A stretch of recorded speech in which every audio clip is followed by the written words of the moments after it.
What is up, everybody? Welcome back to the City Life Project YouTube channel for yet another UFC picks, preview, and prediction video. Yes, I am away, not in my studio. I'm away for work.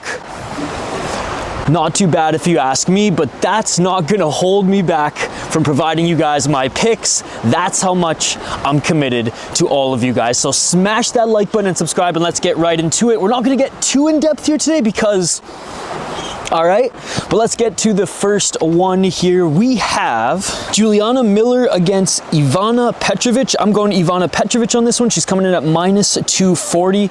She's 7-2 as a pro, 3-2 in her last 5 fights. She's the way better striker. She is a striker primarily. She's stronger, more dangerous. I imagine she's gonna do more damage. Juliana Miller has decent grappling, but she's 3-3 as a pro, was rushed to the UFC, and just not good enough to win, in my opinion. So I'm going with the favorite. I'm going with the stand-up fighter, Petrović. Next, we have Dontel Mays against Thomas Petersen. Thomas Petersen, the Minnesota boy. Let's go. I'm picking him to win. He is the favorite right now at -305. He's coming off a loss, but has been really good on the regional scene and has looked okay in the UFC thus far. He's got good boxing, though the power didn't really translate from the regional scene to the UFC just yet. Good clinch work, decent cardio.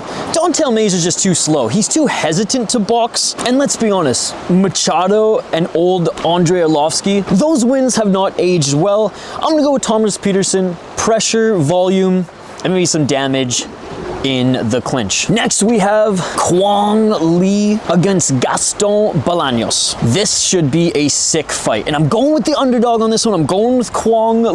Yes, a little Minnesota bias in this one. I just think, kind of like Smotherman later on the card, he has all the tools to win at this level, and he's shown glimpses of it, both in the Gutierrez fight and in his last fight. He just wasn't able to get it done for 3 rounds, and he really faded halfway through the second round in his last fight.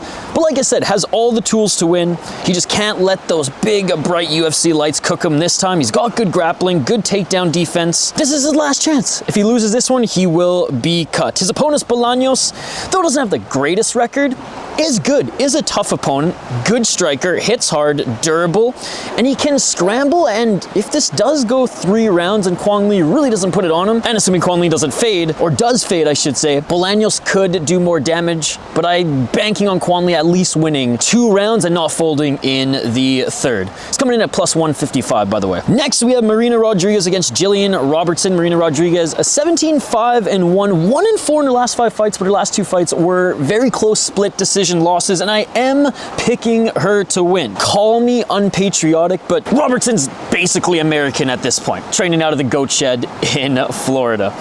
I don't think she's that good, to be perfectly honest. I really don't. I know she's on a 3-fight win streak. She's 4-1 in her last 5. 1 out of her last 3 opponents has been really good, really well-rounded, someone to actually challenge her. She is an amazing submission ace. She's got tremendous jiu-jitsu, but if she doesn't employ or cannot employ that game plan, single leg takedown, body lock, trip you, get full mount, try to go for darce or back control, she is a fish out of water.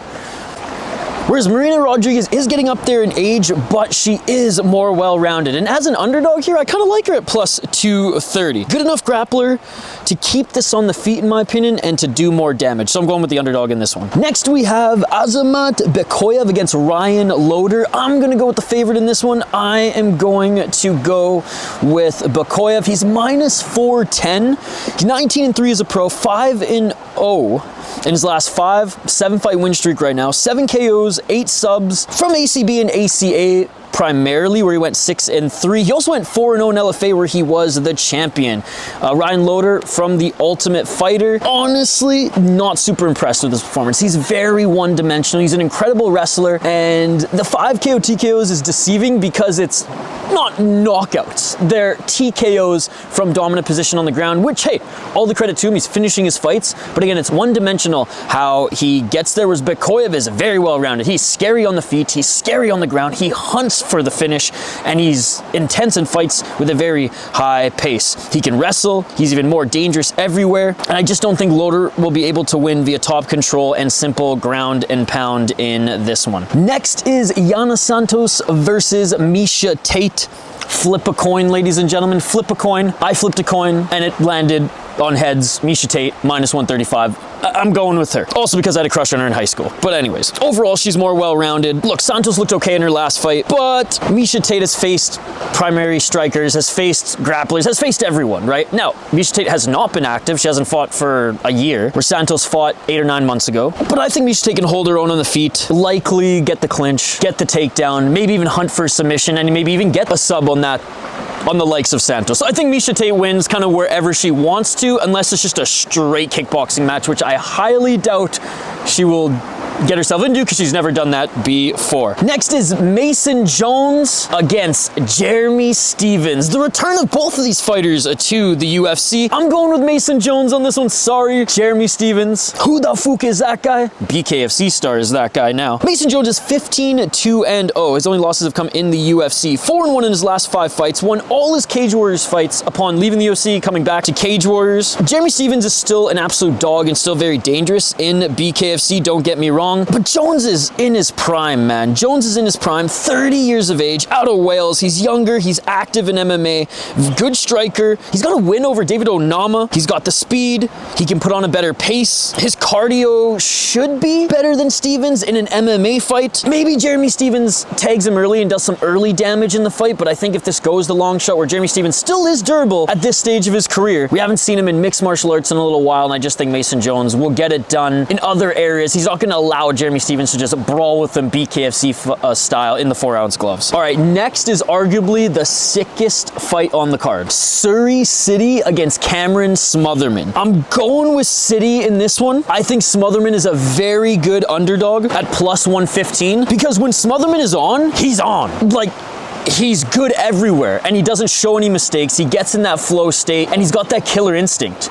He's won fights on the regional scene where he hasn't had good performances, and that's where the UFC kind of wasn't interested in him a couple years back. Boy, did he ever look good in his UFC debut. This is gonna be a sick fucking fight. Serhiy Sidey is dangerous. He's got dog in him. He's durable and he's willing to drag guys into places where I don't know that they can necessarily hang, and that's my worry for Cameron Smotherman. Serhiy Sidey might drag him into deep waters, might make this fight very grueling, where I think Smotherman is overall a little bit more technical, especially in the boxing. Serhiy Sidey has that dog in him. Serhiy Sidey can fight like an absolute savage, can do damage, can take damage, and is overall well-rounded. I think this one will primarily stay on the feet, and I think Serhiy Sidey is just going to overwhelm Smotherman, and if Smotherman does get his bearings and put it all together in this fight, I imagine it's going to be later, as I think Serhiy Sidey is going to come out with the better pace. But this one really could go either way. This is an awesome one. And again, with Smotherman's last fight, he proved he can hang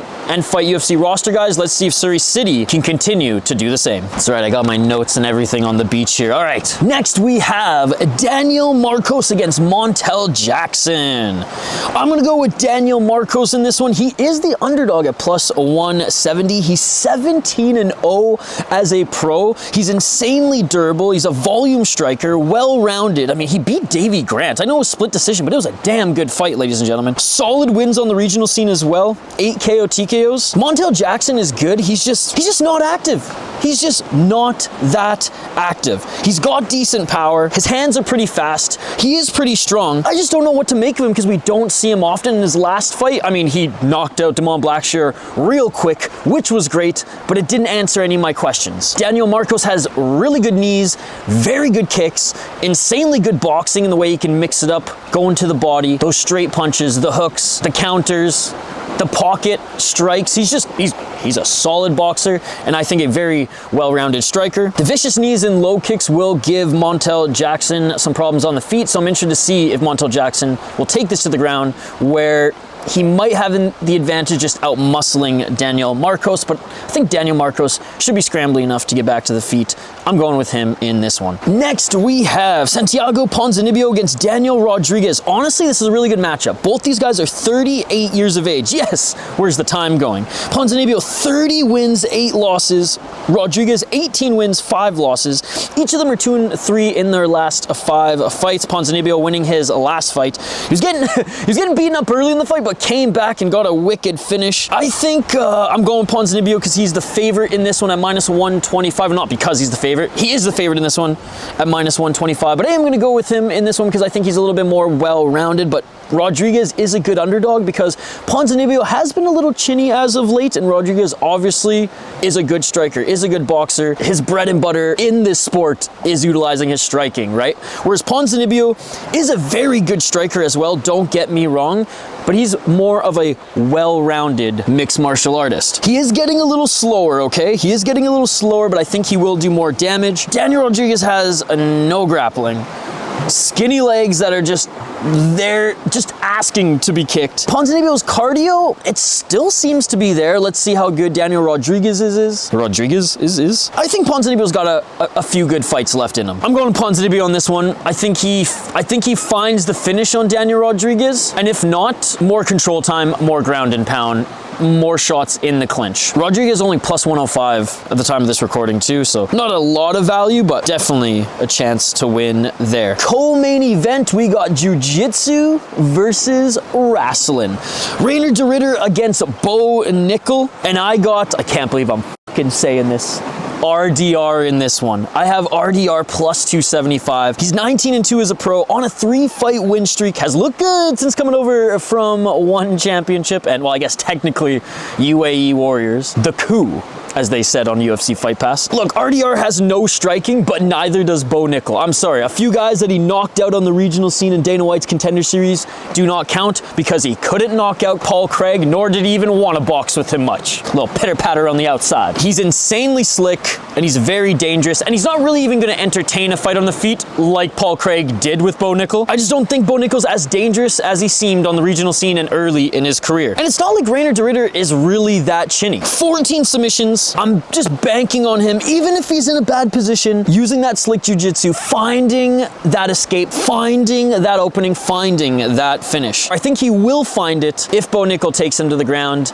and if Reinier de Ridder gets in the clinch, he'll try to go for those trip takedowns, but I think he's almost going to force Bo Nickal to try to break. Maybe drop for the ankle, drop for something that'll just make Bo uncomfortable. Because that's what you have to do with Bo Nickal right now. Someone as dominant in that style as him. I am going Reinier de Ridder. I am banking on him finding submission because if this goes 3 rounds, Bo Nickal's likely going to win in the same fashion he beat Paul Craig.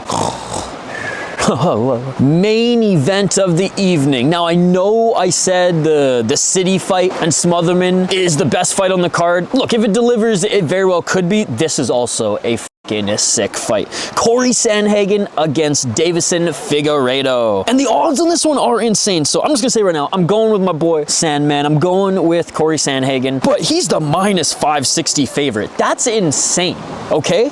No, I understand why he's the favorite. +410 for Figgy? Dude, that's a good underdog. That's a good underdog. Am I picking him to win? No, though. And this is why. This is why. Sandhagen is the better grappler. He is. I know he's not Brazilian, but he is the better grappler. He is the better wrestler. He's got better scrambles. He proved that against Umar. And he's also very dangerous. Both of them are very dangerous. Figgy with more of the spaz, hook, striking style, in and out of the pocket, throw those big shots, throw an overhand to go for the takedown, just very jerky, very like powerful but speedy movements. Dude, the footwork of Sandhagen is insane. He's methodical. He's very good at blending judo, jiu-jitsu, and like Muay Thai so in such an epic fashion when he's on the ground and when he's on his feet. The power that Figgy did have at flyweight hasn't necessarily translated too much to bantamweight, where Sandhagen is a lot bigger than him. He's taller, he's lankier, and I would say he's just as or more dangerous with more tools that can finish you. His elbows in the clinch, his boxing's actually very good. His kicks, his knees, he's cerebral. He finds openings and striking opportunities in places where a lot of people don't. And his footwork is stupid to prepare for. He's never been knocked out. He's only lost to the best of the best. 10-4 in the UFC, 7 KO TKOs, 3 submissions. He's 17-5 as a pro. Look, I love Figgy. The man is all violence, all war. He says he wants to bleed, and Sandhagen said, Yeah, let's bleed. I think either Sandman wins on damage or hurts him, drops him, and finds the sub or ground and pound. Figgy has been fading cardio-wise lately, even in 3-round fights, because the pace he still puts on. This is 5 rounds, man. If it goes the distance, Sandhagen's really gonna pull through in that 3rd round. That's it, ladies and gentlemen. Notes on the beach, away for work this weekend. No streams, but I will be back Monday and Tuesday for back-to-back Asian shows. Pancrase Blood on Monday night, and Tuesday morning we will be back for a little Black Combat. Let me know your picks in the comments below. Smash that like button and subscribe, and we'll see you on the next one. Pedal down the same street, wave at people we see, talking out loud of last week's ups and this week's downs. Love was inconceivable.